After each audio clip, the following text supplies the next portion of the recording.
एका पोरीचं झालं लग्न, सासूबाईने सुनबाई करा पोळ्या, हे म्हणजे चपात्याच येत नाही, पोळ्या कशा करायच्या. युट्यूबला टाकलं पोळ्याची रेसिपी सांगा, सगळं आलं युट्यूबला. पण निम्म्यात मोबाईल स्विच ऑफ झाला. आमटीला मिरच्या किती टाकाव हेच कळना.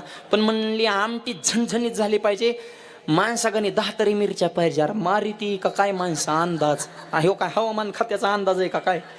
8 माणसाला 80 मिरच्या वाटल्या, नुसती मिरच्याचीच आमटी. म्हातारी किचन खोलीत आली, भाजीचा कलर बघितला तिने, कलर वरनच क्वालिटी ओळखली. म्हातारी म्हणली मला भूकच नाही, माझी शिवरात्र आहे म्हणली.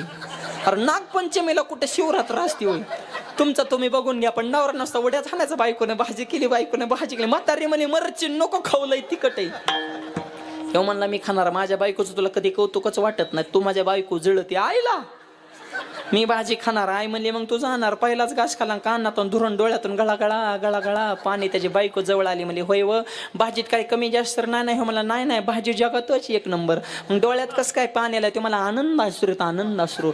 मग देऊ का अजून थोडी भाजी, नको म्हणला. हेवचा आनंद बळच पचिवलाय म्हणला, मरण म्हणला मी आता.